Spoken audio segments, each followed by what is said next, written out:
कानून की धज्जियां सिर्फ बिहार में नहीं उड़ रही। हम आपको मध्य प्रदेश ले चलते हैं। व्यापम घोटाले में आरोपियों की संख्या 100 के पार पहुंच गई और रहस्यमय तरीके से करीब 1/4 आरोपियों की संदिग्ध मौत हो गई। विपक्ष सरकार से जवाब मांग रहा है और मध्य प्रदेश सरकार दार्शनिक बातें कर रही है।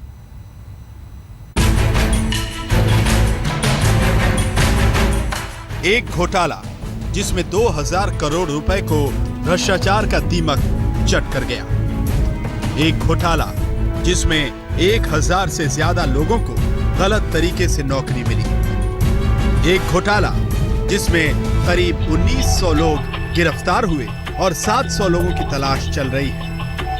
एक घोटाला जिसमें 100 से ज्यादा आरोपी हैं और जिनकी संख्या बढ़ती जा रही है, मंत्री से संतरी तक। एक घोटाला जिसमें अब तक 25 आरोपियों की सरकारी आंकड़ों में अकाल मौत हो चुकी है।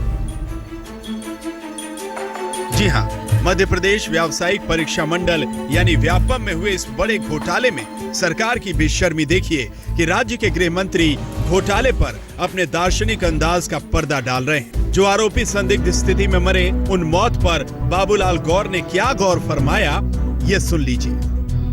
मृत्यु तो किसी की भी हो सकती है, चाहे वो फकीर हो, चाहे राजा हो, चाहे रंग हो। मौत तो सबकी होने वाली है। सरकार इस मामले में कोई एक जांच करेगी? नहीं, कोई नहीं। घोटाले की कब्र तक जिनके वैभव का साम्राज्य खड़ा हुआ, उन भ्रष्ट राजाओं की संख्या व्यापक घोटाले के रजिस्टर में दिन पर दिन बढ़ती ही जा रही है। तभी तो 25 आरोपियों की मौत गृह मंत्री को मामूली बात लगती है और मुख्यमंत्री शिवराज सिंह चौहान को मुंह खोलने लायक भी नहीं। लेकिन विपक्ष बरस रहा है कि सरकारी आंकड़ों में अकाल मौत वाले आरोपी 25 ही नहीं 41 हैं और जांच अब सुप्रीम कोर्ट की SIT से होनी चाहिए। जिन 25 आरोपियों की मौत का आंकड़ा सरकार ने पेश किया, अब उनकी मौत के सरकारी कारण भी जान लीजिए। सड़क हादसे में 10 आरोपी मारे गए, 3 आरोपियों ने खुदकुशी कर ली।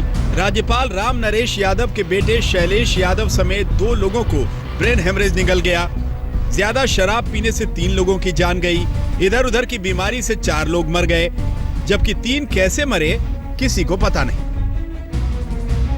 सरकार से बोला नहीं जा रहा और जांच करने वाली STF बोल रही है तो सिर्फ आंकड़े गिनाने के लिए। कुछ व्यक्ति जो व्यापम में अभियुक्त थे, उन ऐसे 23 व्यक्तियों की मृत्यु हो चुकी है। ये डेथ अलग अलग तरीके से हैं। मैक्सिमम डेथ जो है इनमें से 23 में से वो रोड एक्सीडेंट, कुछ एक डेथ में जहर खा लिया, कुछ अन्य तरीके से डेथ है। तो डेथ तो नेचुरली मानी जाएंगी ना ये। दरअसल ये मामला शनिवार को तब और गर्मा गया जब इंदौर और ग्वालियर में 2 आरोपियों की मौत हो गई।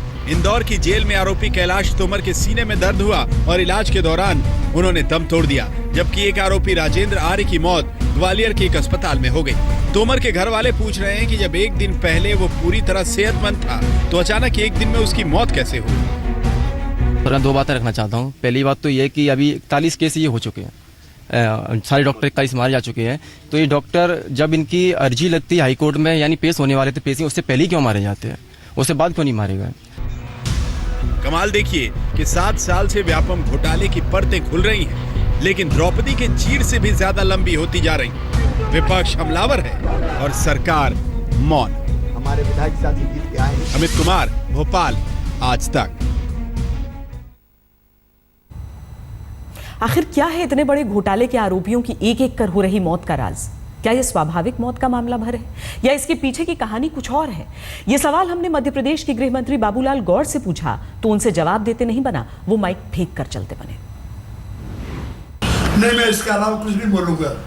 ये नेचुरल डेथ है, मृत्यु और जीना का तो भगवान की कृपा में रहता है। धन्यवाद। ओके।